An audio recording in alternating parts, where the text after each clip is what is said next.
น้องนักเรียนรู้แล้วบ่ว่าเลข2ข้อที่เราจะมีวิธีการคิดไล่แนวใดสบายดีน้องนักเรียนทุกๆคนมื้อนี้จะเป็นการมาตอบคำถามของน้องนักเรียนที่ถามกันเข้ามาในมื้อนี้มี2คำถามเพิ่นบอกว่าจงคิดไล่ข้อที่ก่อนี้โลกาลิตพื้น10หรือเอิ้นว่าล็อกพื้น10ของ256ลบ4โลกาลิตพื้น10ของ400ข้อที่ขอไข่ล็อกพื้น4หรือว่าโลกาลิตพื้น4ของโลกาลิตพื้น3ของโลกาลิตพื้น2ของ512มันจะเท่ากับเท่าใดนะเราไปเบิ่งกันในข้อที่ก่อ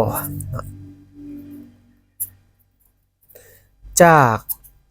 บทเลขที่เพิ่นให้มาก็คือว่าล็อกพื้น10ของ256ลบให้4ล็อกพื้น10ของ400ตัวนี้เบื้องต้นแล้วสังเกตว่า256นี่แม่น4กำลัง4หมายถึงว่าเอา4คูณกัน4ตัวจะเท่ากับ256และ400ตัวนี้แม่นเอา4คูณกับ100เด้คันซั่นในเวลานี้เราก็ได้ไปเลยนะจะเท่ากับโลกาลิตหรือว่าล็อกพื้น10ของ4กำลัง4นะครับตัวนี้เขียนได้แบบนี้เลย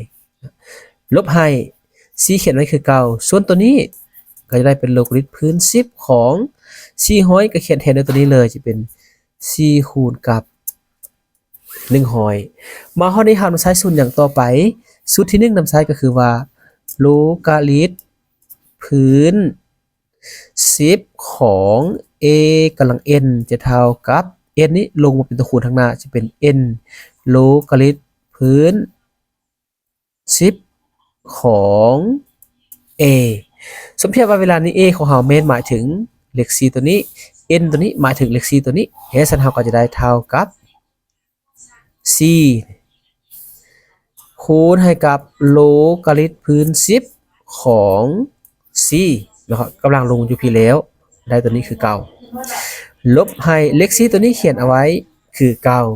และอยู่ในส่วนนี้เรานำใช้สูตรแมนโลกาลิต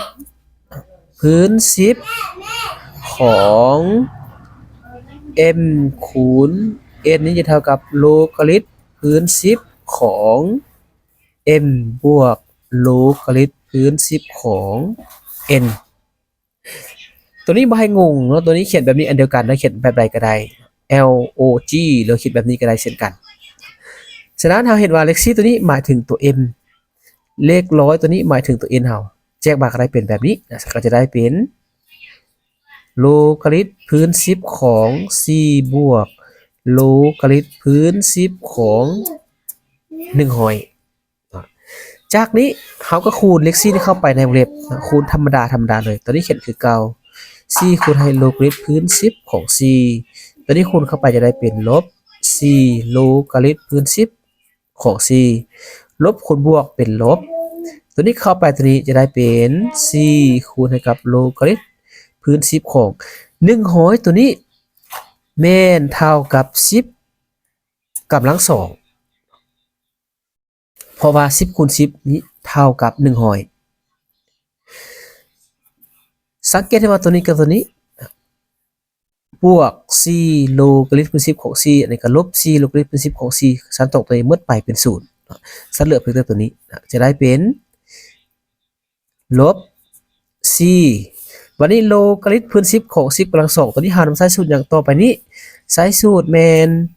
โลกาลิตพื้น10ของ a กำลัง n แล้วใช้สูตรนี้คืนอีกครั้งหนึ่งโบเขียนขึ้นก็ได้นะครั้งหนึ่งกำลังนี้เอาลงมาไว้นี้เลยนะเป็นตัวคูณทางหน้านี้ก็จะได้เป็น4ตัวนี้คูณกับ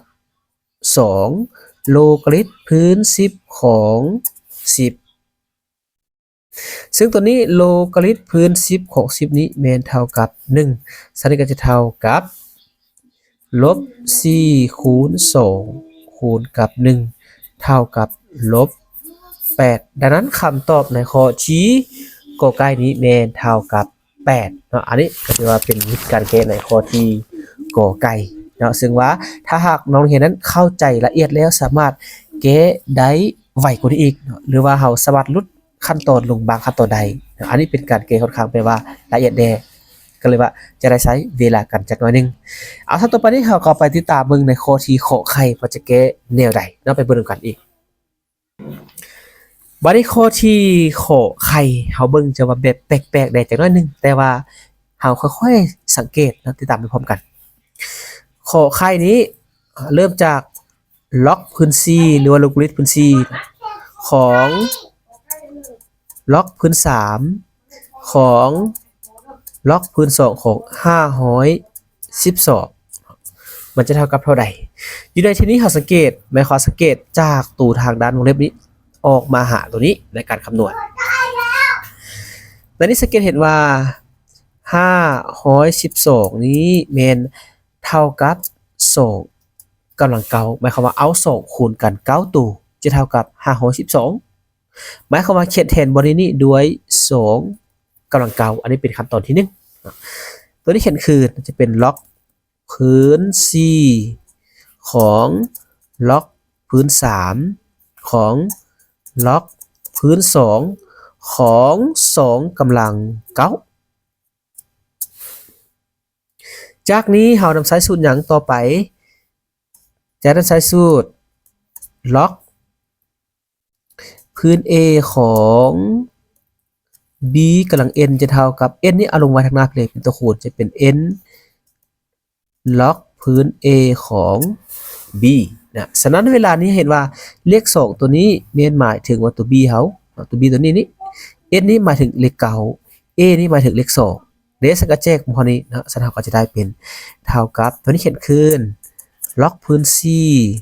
ของล็อกพื้น3ของตัวนี้9เอาลงมาคูณพี่เลยจะเป็น9คูณให้กับล็อกพื้น2ของ2จากนี้เราเห็นว่าล็อกพื้น2ของ2นี้จะเท่ากับ1เพราะตัวนี้มันคือกันสันนิษฐานก็จะได้เป็นเท่ากับโลการิทึมหรือว่าล็อกพื้น C ของล็อกพื้น3 9คูณกับ1 9คูณกับ1หมายความว่าตัวนี้เท่ากับ1เท่ากับตัวนี้เขียนขึ้นจะเป็นล็อกพื้น C ของ9คูณ1เท่ากับ9ซึ่งก็จะเป็นล็อกพื้น3ของ9จากนี้เราเห็นว่าเลข9ตัวนี้เมนเท่ากับ3คูณ3หรือว่า3กำลัง2เนาะฉะนั้นก็จะได้เป็นเท่ากับล็อกพื้น C ของล็อกพื้น3ของ3กำลัง2เท่ากับล็อกพื้น C ของตัวนี้เรากำลังใช้สูตรนี้คืนอีกครั้งหนึ่งหมายความว่ากำลังนี้เอาลงเป็นตัวคูณทางด้านหน้าจะได้เป็น2คูณให้กับล็อกพื้น3ของ3ตัวนี้มีค่าเท่ากับ1ซึ่งก็จะเท่ากับล็อกพื้น C ของ2คูณกับ1ตัวนี้ก็จะเท่ากับล็อกพื้น C ของ2คูณให้1ก็เป็น2เป็นล็อกพื้น C ของ2ล็อกพื้น C ของ2นี้ตัวนี้เมนจะเท่ากับล็อกหมายความว่าเปลี่ยนพื้น C ตัวนี้หมายถึงว่าเป็น2กำลัง2ของ2บ่ได้ให้นำใช้สูตรใดต่อนำใช้สูตรก็คือโลการิทึมหรือว่าล็อกพื้น A กำลัง n ของ B จะเท่ากับ1ส่วน n โลการิทึมหรือว่าล็อกพื้น A ของ B เวลานี้หมายความว่า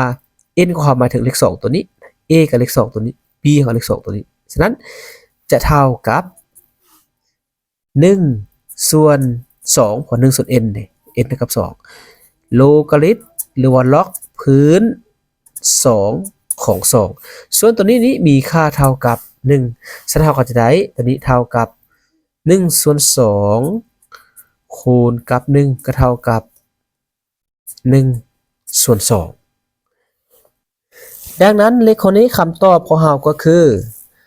เท่ากับ1ส่วน2เนาะอันนี้เป็นวิธีการคิดเลขในข้อที่ขอไข่ท่านี้ก็ฝากนักเรียนทุกคนนั้นกดใจไลค์แชร์และติดตามเพื่อเป็นกำลังใจในการสร้างคลิปในครั้งต่อไป